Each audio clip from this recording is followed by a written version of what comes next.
I don't want to lose our valley. It's our valley and I don't want to lose it to them. To that coach house over there. I've had enough of your rubbish. And I've had enough of your rubbish. You don't need to start giving me no trouble now. I'll give you as much trouble as I want to give you.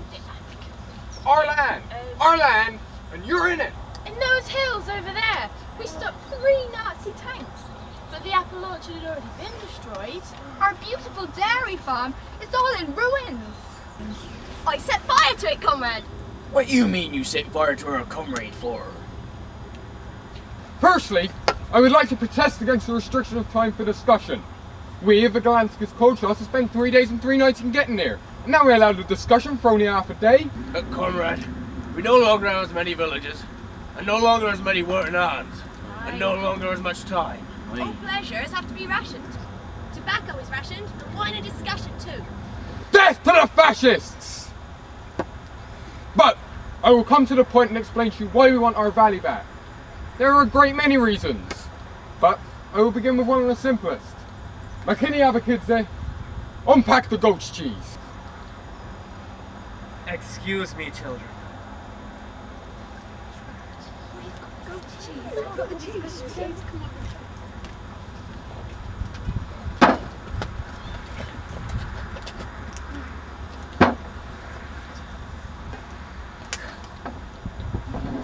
Help yourselves, comrades. Start in. Is this meant to influence us, perhaps? How could it be meant as an influence, sir, you valley thief? Everyone knows you'll take the cheese, and the valley too.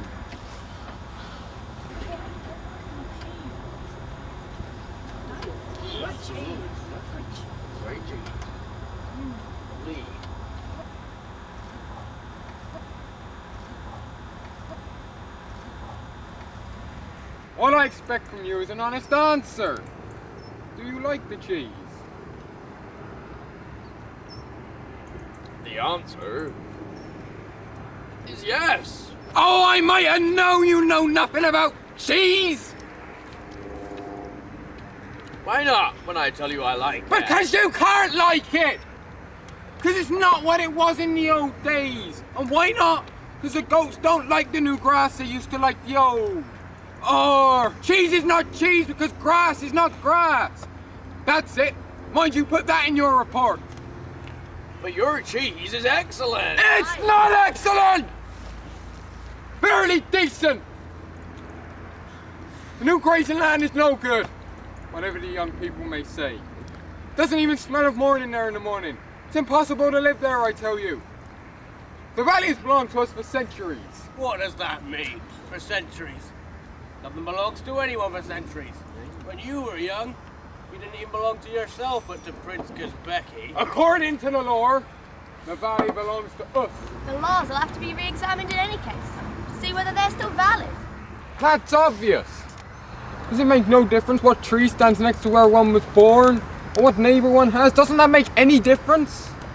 We want to go back to our culture so we can have you valley thieves as our neighbours. Now you can laugh that one off. Then why don't you listen to what your neighbour, Ketel Vaktang, our agronomist, has to say about your valley? We haven't said nearly all we have to say about our valley. Not all the houses have been destroyed. At least the foundation wall of the dairy farm is still standing. You can claim state support. We're not trading now. I can't take your cap and hand you another one and say this one's better. The other one might be better, but you prefer yours. A piece of land is not like a cat. Not in our country, comrade.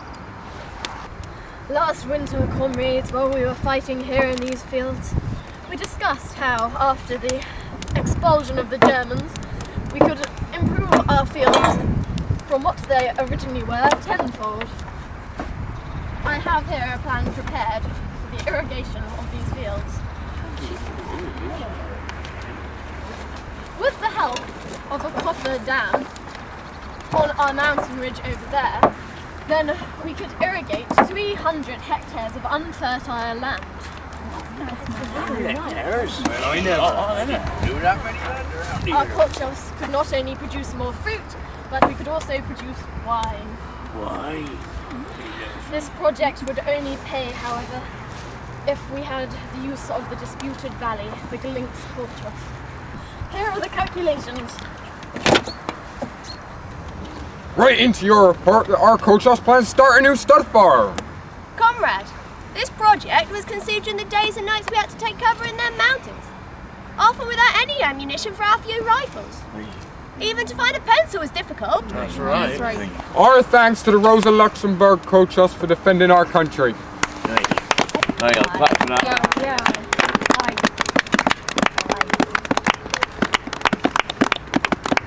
Our thoughts were that our soldiers, both your men and our men, should return to a still more fertile homeland. As the poet Mayakovsky says, the home of the Soviet people shall also be the home of reason.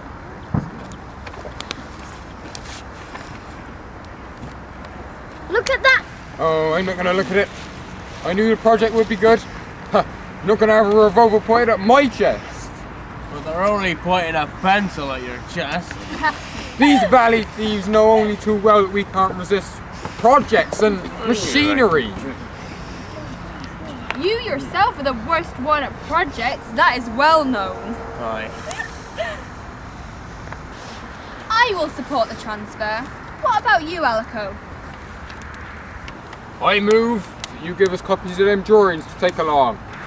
Well, then we can all sit down to eat. Once he has the drawings and is ready to discuss them, the affair is settled. I know him, and it will be the same for the rest of us. Long live the Galinx Kochos, Yes. and all the best of luck to your new stud farm. Aye.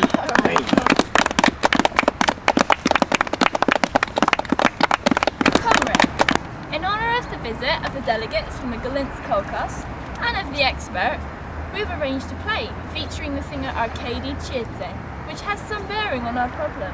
Comrades, your play will have to be good. We're going to have to pay for it with a valley.